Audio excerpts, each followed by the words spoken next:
Ne va pas composer le bac si tu ne maîtrises pas ses bases. On va voir tout du début à la fin. Donc, on commence par la caractérisation de Ln, la caractérisation du logarithme hyperien. La première chose, c'est que le domaine de définition de Ln, la fonction Ln est définie sur l'ensemble 0 à plus infini. Ln de 1 est égal à 0 et quel que soit x éléments de cet ensemble, la dérivée de Ln de x, c'est 1 sur x. Donc ça, c'est la caractérisation de la fonction Ln.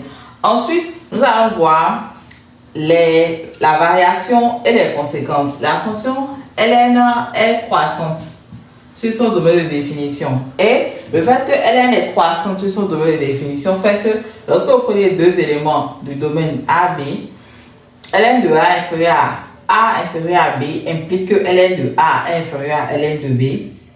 A inférieur à 1 implique que Ln de A est inférieur à Ln de 1, mais on avait déjà dit Ln de 1 c'est égal à 0.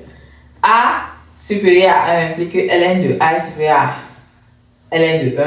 Et ici, c'est parce que la fonction Ln est bijective et a une bijection réciproque. Donc, si A est égal à B, ça veut dire que Ln de 1 est égal à Ln de B. Ensuite, nous allons voir les propriétés. Je suis toujours là. Nous allons voir les propriétés fondamentales de la fonction Ln. Ln de A fois B, c'est Ln de A plus Ln de B. Ln de A sur B, c'est Ln de A moins Ln de B. Ln de 1 sur B, vous pouvez trouver ça à partir d'ici. Ça va faire Ln de 1 moins Ln de B, alors que Ln de 1 c'est 0, donc ça fait moins Ln de B. Ln de A exposant R, ça fait R Ln de A, et enfin Ln de racine carrée de A, ça fait 1 demi de Ln de A. 1 demi parce que la racine carrée de A, c'est A exposant 1 demi. On avait déjà dit ça ici, ça va faire 1 demi Ln de A.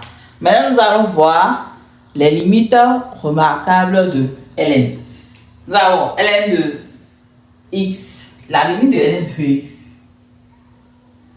La limite de Ln de x, lorsque x tend vers 0 par valeur supérieure, ça fait moins l'infini. La limite de Ln de x, lorsque x tend vers plus infini, ça fait plus infini. Limite de x, Ln de x, lorsque x tend vers 0 par valeur supérieure, ça donne 0. Limite de Ln de x sur x, lorsque x tend vers plus infini, ça fait 0. La limite de Ln de 1 plus x sur x, lorsque x tend vers 0, donne 1. Et la limite de Ln de x sur x moins 1, lorsque x tend vers 1, donne 1. Ça là, ces 6 limites là, elles sont capitales à connaître.